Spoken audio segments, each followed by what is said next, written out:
Hello viewers, I welcome you to another episode of Learning.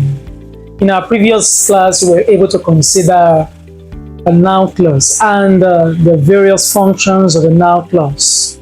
Today we want to consider relative clauses, or probably we can call it adjectival clause, because you know that at the course of our learning we are going to consider the noun clause, adjectival clause, adverbial clause. We have been able to go through what a noun clause is and the functions, the various functions of a noun clause. And today we are looking into relative clause. Or better still, you can call it adjectival clause. What is a relative clause? This is a clause that is introduced with relative pronouns. The relative pronoun. We have different types of pronoun. We have the proper personal pronoun. We have the indefinite pronoun. We have the relative pronoun, and we have all other types of pronoun. But today we are considering the relative clause. This clause is introduced with a relative pronoun. That is, just like from the word, it implies relation. It relates with the subject. It relates with the object in quotes. So we call it relative pronoun. So whenever a clause is introduced with a relative pronoun, such clause is described as a relative clause. Or better still, we can call it adjectival clause. Now, what are the relative clauses? The relative clauses are the that, the relative pronoun, the that, who, which, and whom. That, who, which, whom, and whose. We can also have whose. All these are relative pronouns. So when these pronouns introduce a clause, we describe such clause as a relative clause. We call such clause a relative clause. That is, when it is introduced with that, when it is introduced with who, which, whom, and whose, it is called a relative clause. And mind you, we can also call it adjectival clause. So a relative clause is a clause that modifies a noun or a pronoun. It is also known as adjectival clause. You know what an adjective is. An adjective is a word that qualifies a noun or a pronoun in a sentence. It tells us more. It gives us more information about the noun or about the pronoun. So that is what an adjective does. So if I say good boy, good there tells us about the quality of the boy. Or better still, if I say the boy is good, good tells us the quality of that boy. So it gives us the quality, it tells us, it gives us further information about the noun or a pronoun. So that's why we say an adjective qualifies. Okay, it qualifies, it modifies a noun or a pronoun. Unlike the noun clause that has or that can perform 5 to 6 basic functions, an adjectival clause or a relative clause performs only one function. And what is that function? It modifies, it qualifies a noun or a pronoun in a given expression. So mind you, a relative clause is a clause that modifies a noun or a pronoun. It modifies a noun or a pronoun. It is also known as what? Adjectival clause. That is relative clause. So each time you come across a question related to the introduction of that, who, which, whom, whose, talking about a noun or a pronoun, the grammatical name is always a relative clause or an adjectival clause. And the grammatical functions, we are going to look into the I said functions as a modifier. It modifies the noun or the pronoun. Now, look at this illustration here. The clauses here are introduced with a relative pronoun. Now we have, I released the project to somebody. I released the project to somebody. Take note of somebody here. somebody comes before who.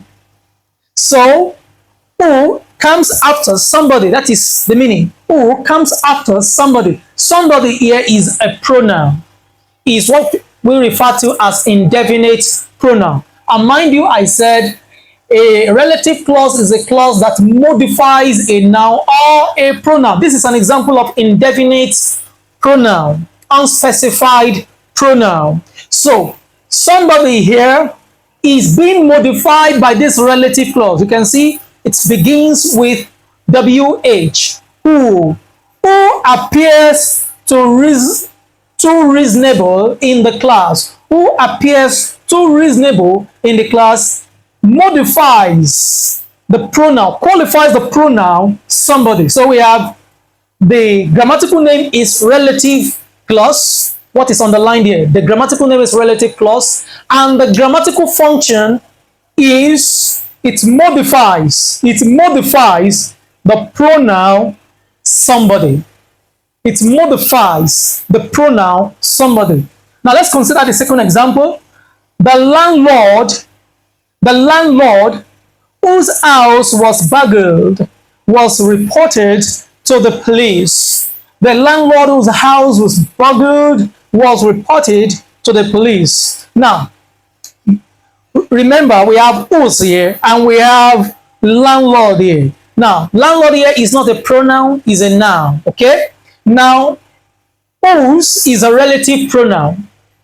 It speaks more further about the landlord. The landlord. Which landlord? Whose house was burgled. Basically, if I say the landlord has reported to the police, it's a complete sentence.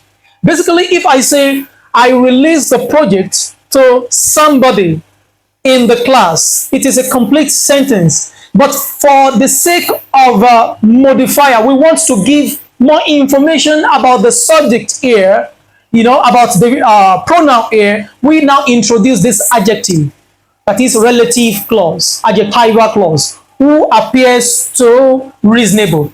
Now, for us to give more information about the landlord, ordinarily without this, the sentence is still complete. But we want to give more quality, more information about the landlord. I will now say, whose house was burgled. Remember, if I say the landlord has reported to the police, it is still a complete sentence. But I want to give more details, more information about the landlord. I say the landlord whose house was burgled. What is the grammatical name now? The grammatical name is a relative clause. Why is it a clause? It has an element of verb. I said it in a previous video. And why is it a relative clause? Because it begins with the WH and it modifies the noun here immediately. Landlord. It modifies the noun landlord, the noun phrase landlord. So we say the grammatical name is relative clause. The grammatical function is it modifies, it qualifies the noun phrase landlord. Now, I remember I said relative clauses are introduced with relative pronouns such as that, who, which, whom, whose. You can find more examples, in our subsequent times relating with adjectival clause or relative clause. But before we end this class, remember, take note that some of these clauses are not introduced with relative pronouns. Some relative clauses, adjectival clauses are not introduced with relative pronoun. They are introduced with non-finite verbs. Non-finite verbs. Some of them are introduced with non-finite verbs, yet they function as an adjective. They perform the function of an adjective. By the time we considered the finite and non-finite verb in our previous video, I told you that non-finite verb performs the function of a qualifier. It qualifies. It functions as an adjective. Though it is a verb, but it functions as an adjective. So now, anytime you come across verbs that perform the function of an adjective, such verb is described as a non-finite verb. Now here we have the surgery performed by the doctor was successful. Let us remove performed by the doctor. Let us just read the sentence. The surgery was successful. It is a complete sentence. However, I want to give you more information about the surgery.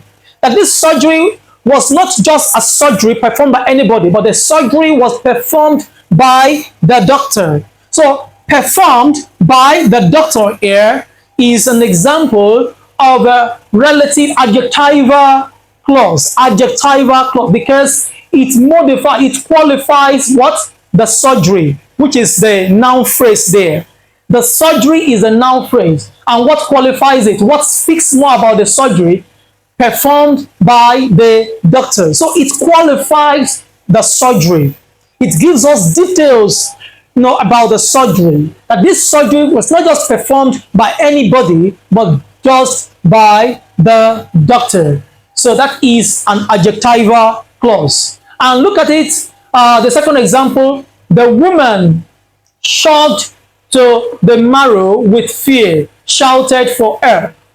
Now, the woman, ordinarily, if I remove shout to the marrow with fear, it still makes sense with the woman shouted for help.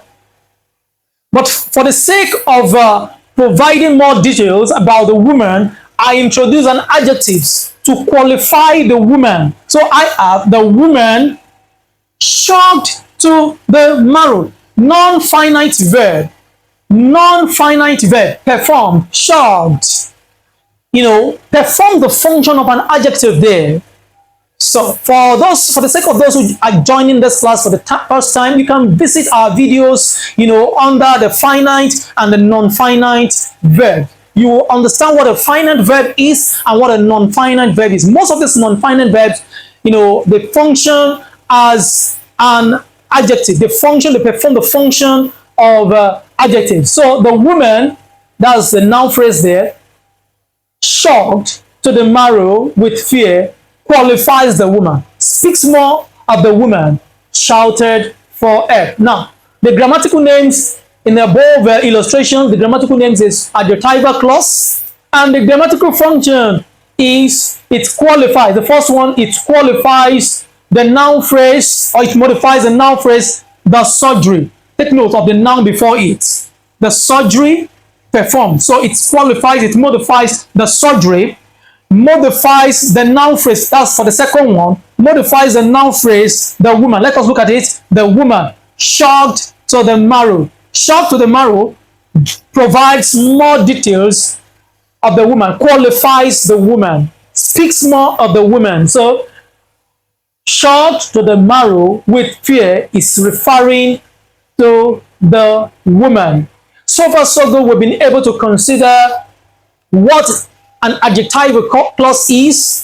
You can also call it a relative clause, right? And I said it performs a single function, unlike the noun clause that performs 6 basic functions.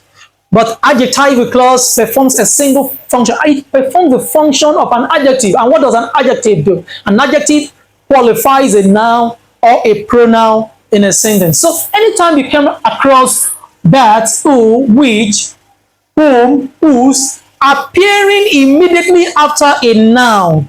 That is the summary. Anytime you come across all these relative pronouns appearing immediately after a noun, such is regarded as a relative clause or an adjectival clause under the grammatical name. And when you are asked what is the function is it qualifies that noun that precedes it, that noun that comes before it. So it performs the function of a qualifier. It qualifies the noun before it, or it qualifies the pronoun before it. If you have any questions, bordering on what we have considered today, you can drop in our comment section. Join me in our next class as we also consider some other aspects of grammatical names and grammatical function. And don't forget to subscribe to our channels, click on the notification bell, and try as much as possible you share those videos, with others. And as you do such, I believe that you are doing well. I remain your amazing instructor. Join me in our next video as we consider some other aspects of grammatical names and grammatical function. Till then, I remain the amazing instructor. Bye.